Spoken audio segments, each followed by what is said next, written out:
નમસ્કાર, ભાગ્ય દર્પણમાં આપનું સ્વાગત છે. હું છું કૃષ્ણા. દર્શક મિત્રો, જ્યાં સુધી કોઈ પણ કાર્યમાં તમારો ભાવ નિર્દોષ છે ત્યાં સુધી ઈશ્વર તમારી સાથે છે. તો આજના સુવિચાર સાથે શરૂ કરીએ આપના ભાગ્યના દર્પણને રજૂ કરતો અમારો વિશેષ કાર્યક્રમ ભાગ્ય દર્પણ.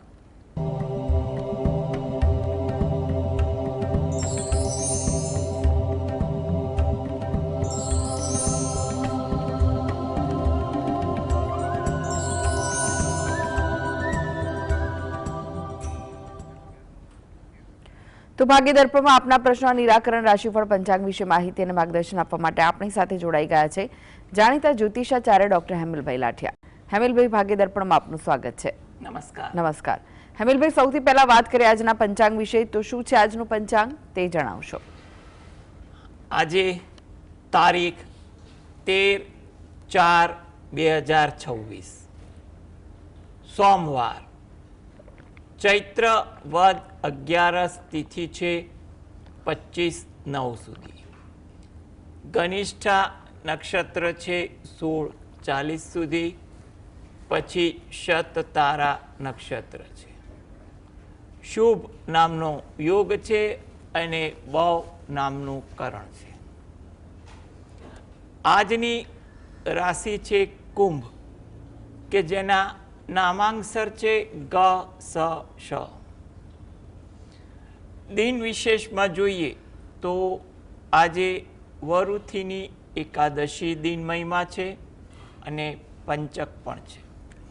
જી હેમિલભાઈ, 12 રાશિઓનું રાશિફળ જાણીએ તે પહેલા એક દર્શક મિત્ર આપણી સાથે જોડાઈ ગયા છે. નરેશભાઈ છે. નરેશભાઈ, આપને જેમના માટે પ્રશ્ન પૂછવો હોય તેમની જન્મ તારીખ જણાવો. 9/8/1975. સમય સવારે 5 વાગે. અને સ્થળ? હું નોકરી કરું છું પટાવાળામાં અને હું લોકોને ચા બા બધું પીવડાવું છું. અમારો પગાર ક્યારે વધશે? હું મહેનત કરું છું 22 વર્ષથી. જી, જો પગાર વધારા માટે એટલું કહી શકાય કે શક્યતાઓ તો દેખાઈ રહી છે. એમાં પણ જૂન મહિના પછી શક્યતાઓ વધે છે અને એનાથી સૌથી વધારે શક્યતા કે સારો સમય 2027માં પણ છે. પરંતુ જૂન મહિના પછીનો સમય આશાસ્પદ છે.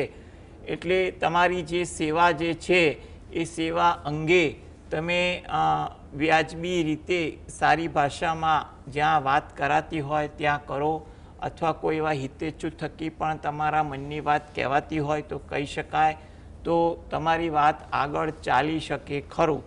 એટલે તમે ખોટી તકરાર કે વાત કરવાની પદ્ધતિ ખોટી ના થાય તેનું તદ્દન ધ્યાન આપો, એ વધુ અગત્યનું છે. એટલે તમારા કામકાજ વ્યવહારમાં ચોકસાઈ અને સંતોષજનકની બાબત વધુ હોવી જોઈએ.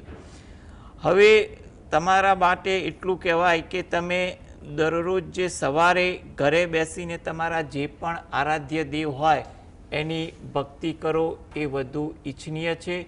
તેમજ દત્ત બાવાનીના પાઠ વાંચો, એ પણ તમારા માટે અગત્યનું છે. તમને જ્યારે પણ સમય મળે ત્યારે તમે નજીકના શંકર ભગવાનના મંદિરે, એમાં પણ ગુરુવાર હોય, અઠવાડિયાનો એકવાર કે મહિનાનો એક ગુરુવાર, તો ત્યાં દર્શન કરવા જઈ અને ત્યાં પ્રાર્થના કરી અને 12 પીપળાના વૃક્ષને જળ વડે સિંચન કરી પ્રદક્ષિણા ફરો અને ચપટીક ચણાની દાળ પક્ષીના ચણ પેટે આપો, જેથી કરીને ઈશ્વર કૃપાથી તમને તમારા કામકાજમાં થોડો સારો સંતોષ જાગે, થઈ શકે. તમારી ઈચ્છા પણ કદાચ ઈશ્વર ફળીભૂત કરે તેવું કહેવાય. જી હેમિલભાઈ, હવે રાશિફળની વાત કરીએ. રાશિમંડળની પ્રથમ 3 રાશિ મેષ, વૃષભ, મિથુન રાશિના જાતકોનો આજનો દિવસ કેવો રહેશે? મેષ રાશિ, કે જેના નામાંક્ષર છે અ લ ઈ. તમારે આજે કોઈ પણ પ્રકારની મુલાકાત હોય, વ્યવહારુ હોય, વ્યવસાય લક્ષી કે અંગત, એમાં થોડી ધીરજ રાખવી, વાત કરવા પર યોગ્ય રીતે તમારે ધ્યાન આપવું, એ વધુ અગત્યનું બને છે. કોઈ જગ્યાએ ઉતાવળ ન કરવી, જરૂર પૂરતું વર્તન કરવું, એ પણ અગત્યનું છે. કોઈ નવી વાત આપલે થાય, જાણવા મળે તેવું પણ બને. વૃષભ રાશિ, કે જેના નામાંક્ષર છે બ વ ઉ. આતુરતા તમારામાં વધુ જોવા મળે. વાત સાંભળવાની, રજૂ કરવાની કે કામકાજ અંગેની આતુરતા તમારા સ્વભાવમાં રહે. એને કારણે ક્યાંક અધીરાપણું પણ આવે. વાતચીત કરવામાં કે અધીરાપણાને કારણે કોઈની સાથે શબ્દ પ્રયોગ પર બિન અંકુશ વાત ન થાય તેનું ધ્યાન રાખવું માટે આજે વાતચીત પર શબ્દ પર અંકુશ રાખવો જરૂરી છે. થાકની અસર આજે તમારી દિનચર્યામાં વધુ જોવા મળે તેવું પણ બને. વૃષભ રાશિ કે મિથુન રાશિ કે જેના નામાંક્ષર છે ક, છ, ગ. આળસ વૃત્તિ તમારા સ્વભાવમાં આજે વધુ દેખાય. એને કારણે ક્યાંક થાક, કામ પ્રત્યે ઉદાસીનતા વધુ જોવા મળી શકે. પરિચિતો સાથે સમય વધુ પસાર થાય. કંઈ પણ વિષય વસ્તુની ચર્ચા વિચારણા વધુ થાય. વાતચીતમાં જરા ધ્યાન આપવું. કોઈ ગેરવ્યાજબી વાત કે ખોટું અર્થઘટન ન થાય તેવી કોઈ વાત કરવામાં ખાસ ધ્યાન આપવું ઈચ્છનીય છે. જી, એક દર્શક મિત્ર જોડાઈ ગયા છે, મનોજભાઈ છે. મનોજભાઈ, આપને જેમના માટે પ્રશ્ન પૂછ્યો હોય તેમની જન્મ તારીખ જણાવો. 26/11/1986. જન્મનો સમય 1:30 PM. 1:30 PM. ઓકે. સ્થળ કયું? સવારે. ઓકે. સ્થળ કયું છે? અમદાવાદ. પ્રશ્ન જણાવો, શું પૂછવું છે? સાહેબ, મારે હમણાં ઘણા સમયથી છે ને હરેક કાર્યમાં રૂકાવટ બહુ આવે છે. તો શું મારી કુંડળીમાં અત્યારે આજે આ શનિ અને રાહુનો જે સાપિક દોષ થઈ રહ્યો છે એના કારણે છે કે અને મારે આગળનો સમય હવે આ ગુરુ કદાચ બદલાય તો શું મને ફાયદો થશે વિદેશ માટે? હું ટ્રાય કરું છું પણ ધારી સફળતા મને નથી મળતી. જો સૌ પ્રથમ તો એક વસ્તુ તમને એ સમજાવી દઉં કે તમારી કુંડળીમાં ભલે કોઈ દૂષિત યોગ હોય, એને કારણે તકલીફ આવે છે એ 100% જરૂરી નથી હોતું. બીજા અન્ય ગોચરના કારણ હોય, ગ્રહોના વર્તમાન જે મૂવમેન્ટ થતી હોય એની પણ અસર હોઈ શકે. એટલે એમાંથી પણ કોઈ કારણ હોય. એટલે તમારા જે કામકાજ અંગે જે દ્વિધાઓ રહે છે, બીજા કામ અંગે તમારા પ્રયત્નો છે, તે માટે હાલના તબક્કે એટલું કહેવાય કે સમય મધ્યમ છે. એટલે 2026માં તમારે યોગ્ય આયોજન અને ધીરજ, વ્યવહારુતા રાખીને દરેક ક્ષેત્રે આગળ વધવું, વિચારવું જરૂરી છે. તમારે આ માટે દરરોજ જે સવારે ઘરે બેસીને ગજેન્દ્ર મોક્ષના પાઠ વાંચવા અથવા સાંભળવા જરૂરી છે. તેમજ રાત્રે ઘરે બેસીને જ 5 વાર હનુમાન ચાલીસાના પાઠ વાંચવા એ ઈચ્છનીય બને છે. તમને જ્યારે પણ સમય મળે ત્યારે અઠવાડિયામાં 1 વાર કે 2 વાર નજીકના શંકર ભગવાનના મંદિરે જઈ ત્યાં શંકર ભગવાન પર જળ અભિષેક કરી પ્રાર્થના કરો ઉપસ્થિત દેવદેવીને, અને બહાર પીપળાનું વૃક્ષ હોય એને જળ વડે સિંચન કરી પ્રદક્ષિણા ફરવી, અને કોઈ દાણા પક્ષીના ચણ પેટે ત્યાં પીપળાના વૃક્ષ નીચે કોઈ યોગ્ય જગ્યા હોય તો ત્યાં મૂકી પક્ષીના દાણાના ચણ પેટે એ પણ ઈચ્છનીય બને છે. જેથી કરીને તમારી પરિસ્થિતિ ધીરે ધીરે સુધરવા લાગશે અને આગળ તમારા કામ પણ યોગ્ય રીતે થતા જશે. જી, કુંજબાળાબેન જોડાઈ ગયા છે. કુંજબાળાબેન, આપને જેમના માટે પ્રશ્ન પૂછ્યો હોય તેમની જન્મ તારીખ જણાવો. 29/7/2001. જન્મનો સમય કયો છે? 3:45 દિવસે. જી, અને સ્થળ કયું છે? પાટણ. પ્રશ્ન જણાવો, શું પૂછવું છે? એનો લગ્ન યોગ, વિદેશ યોગ અને આગળ કેવું છે તે? જી, જો લગ્ન યોગ માટેનો જે તમારો પ્રશ્ન છે એના માટે અત્યારે તો યોગ ચાલી રહ્યા છે. એટલે તમે યોગ્ય રીતે પ્રયત્ન કરો એ વધુ ઈચ્છનીય બને છે. એટલે તમે અત્યારે એ બાબતે પ્રયત્નશીલ રહેશો તો વધુ ઈચ્છનીય છે. આગળ પણ 2026 પછી 27-28 પણ સમય સારો છે. એટલે કંઈ પણ પ્રકારની ચિંતા, વ્યથા ન રાખવી.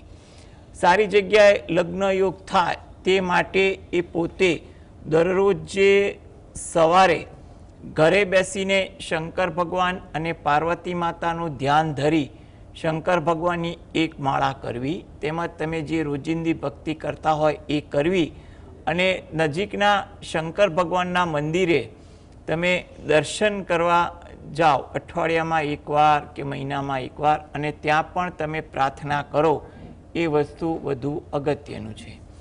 અને વિદેશ જવા માટે પણ તમારે રાત્રે ઘરે બેસીને હનુમાન ચાલીસાના પાઠ વાંચી હનુમાન દાદાને પ્રાર્થના કરવી.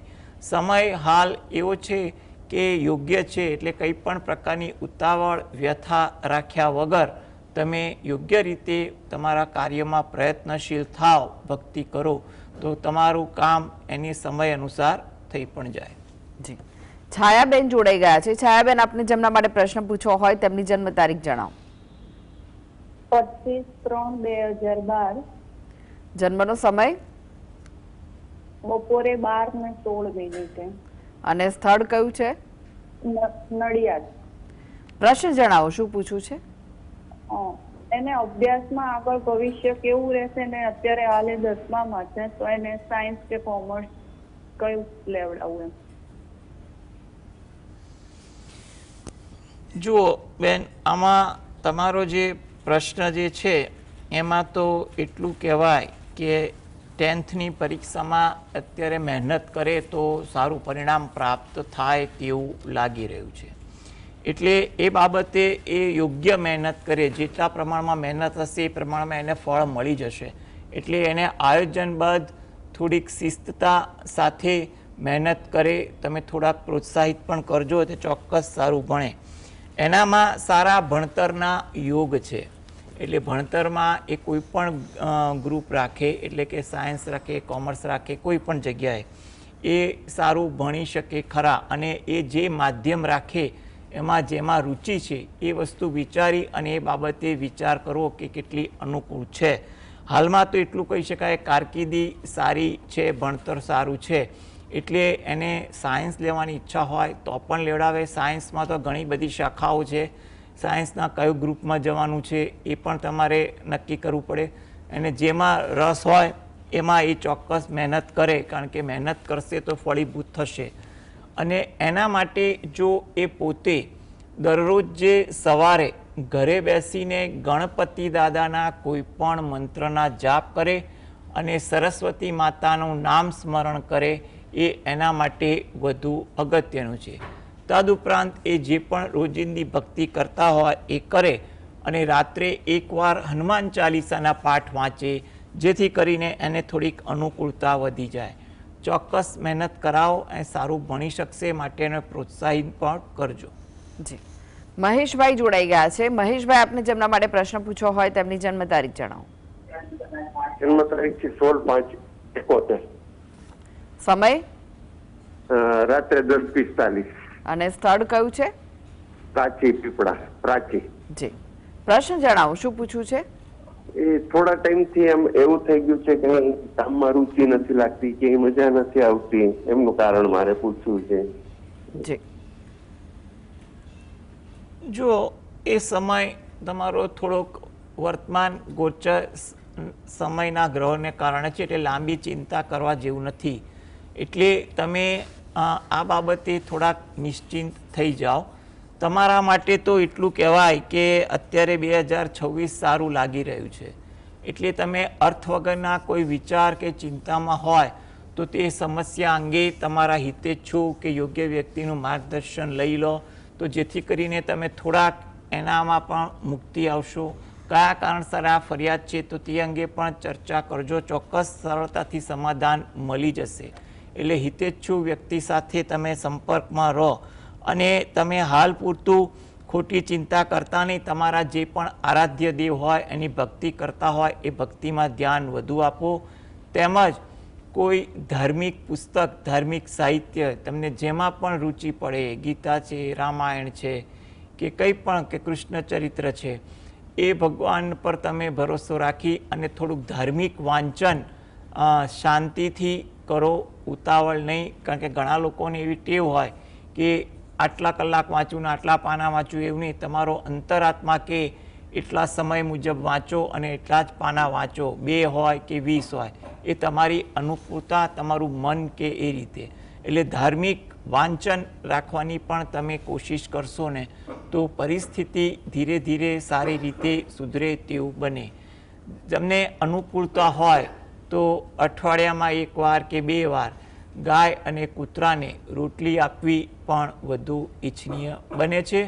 અને રાત્રે સૂતી વખતે થોડું ધ્યાનમાં બેસી અને તમે જે પણ ભગવાન પર શ્રદ્ધા રાખતા હો એ ભગવાનનું નામ સ્મરણ કરી અને થોડુંક ધ્યાનમાં બેસવાનું 2-5 મિનિટ 15 મિનિટ જેવી અનુકૂળતા એવી પણ એક ટેવ પાડશો તો પરિસ્થિતિ સારી રીતે સુધરી જશે. જી હેમિલભાઈ, તમે જોડાયેલા રહેશો. આગળ પણ બાકીની રાશિઓનું રાશિફળ આપની પાસેથી જાણીશું. તો ભાગ્ય દર્પણમાં આગળ વધીએ તે પહેલા લઈએ બ્રેક.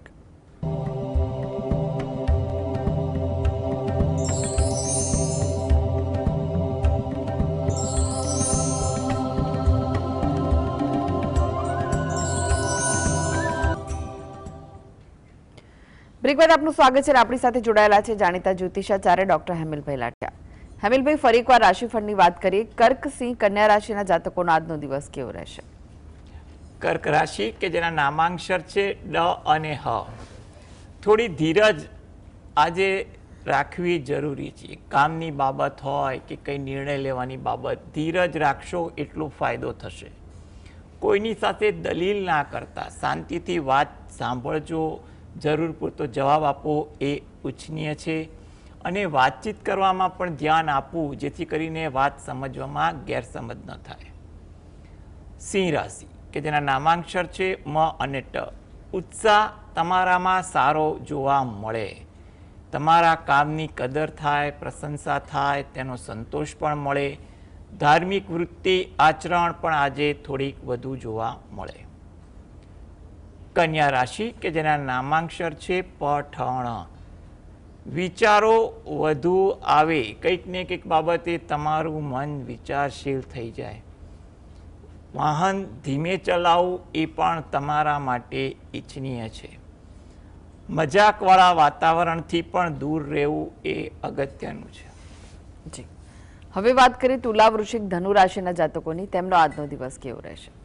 તુલા રાશિ કે જેના નામાંક્ષર છે ર અને ત, મિત્રો પરિચિતો સાથે સમય વધુ પસાર થાય. કંઈ પણ વિષય વસ્તુની ચર્ચાઓ વધે. કામકાજમાં પણ ઉત્સાહ સારો રહે. કોઈ જગ્યાએ મુસાફરી થાય કે તેનું આયોજન પણ થાય તેવું બને. વૃશ્ચિક રાશિ, નામાંક્ષર છે ન અને ય, આતુરતા તમારામાં વધુ જોવા મળે. વાત સાંભળવાની આતુરતા તો વધી જાય તેવું પણ બને. ધીરજનો અભાવ તમારા કામકાજમાં રહે જેને કારણે ક્યાંય રઘવાટ ન થાય તેવું પણ બને. આરામ કરવાની વૃત્તિ તમારામાં વધુ રહે તેવું બને. ધન રાશિ, કોઈ જગ્યાએ મુલાકાત કરવાની હોય એમાં થોડુંક વ્યવહારુ બનજો. વ્યવસાયલક્ષી મુલાકાતમાં જેટલા વ્યવહારુ હશો એટલી તમારા માટે સરળતા રહેશે. વડીલો તરફથી આદર ભાવ વધુ જોવા મળે. ધાર્મિક ભાવના, વિચારસરણી પણ તમને વધી જાય. હવે વાત કરીએ અંતિમ 3 રાશિ મકર, કુંભ, મીન રાશિના જાતકોની. તેમનો આજનો દિવસ કેવો રહેશે?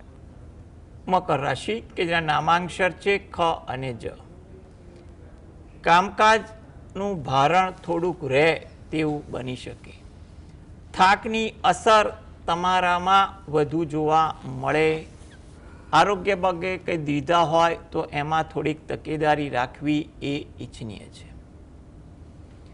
કુંભ રાશિ, નામાંક્ષર છે ગ સ શ, આજે તમારા કામકાજ, વાણી, વર્તનમાં ચોકસાઈ રાખવી જેથી કરીને કામ અંગે કોઈ ભૂલ કે કંઈ પણ પ્રકારનો ઉદ્વેગ ઊભો ન થાય. કામકાજ અંગે આજે ઉતાવળ કરવાની વૃત્તિ, રઘવાટ પણ વધુ જોવા મળે જેને કારણે કોઈ પણ જગ્યાએ દ્વિધા ન થાય તેનું પણ ધ્યાન રાખવું. જૂની યાદો, જૂના પ્રસંગો વધુ તાજા થાય. જૂના પરિચિતોને મળવાનું પણ થાય તેવું આજે બનવા જોગ છે. મીન રાશિ કે જેના નામાંક્ષર છે દ, ચ, ઝ, થ, મિત્રો પરિચિતો સાથે આજે કોઈ પણ વિષય બાબતે ચર્ચાઓ થાય. વાર્તાલાપમાં કોઈ સાચી વસ્તુ, સારી વસ્તુ જાણવા મળે તેવું પણ બને. પારિવારિક બાબતોમાં થોડાક વ્યસ્તતા આવી જાય, કંઈ પણ કામકાજ પ્રસંગ એવું બને કે તમને થોડાક વ્યસ્ત કરે, કોઈ જગ્યાએ એમાં સમય પણ વધુ પસાર થઈ જાય તેવું પણ બને. વિચારો કંઈ પણ બાબતે વધુ આવે, કામના હોય કે કંઈ પણ પ્રકારના પ્રશ્નોના, તમારે આજે વિચારોનું બ્રાહ્મણ તમારામાં વધુ જોવા મળે. જી હમીરભાઈ, જીએસટીવી સાથે જોડાવા માટે, દર્શક મિત્રોને માહિતી અને માર્ગદર્શન આપવા માટે આપનો આભાર. નમસ્કાર. નમસ્કાર. દર્શક મિત્રો, આ સાથે જ ભાગીદાર પણ આજે બસ આટલું જ. મને રજા આપશો. નમસ્કાર.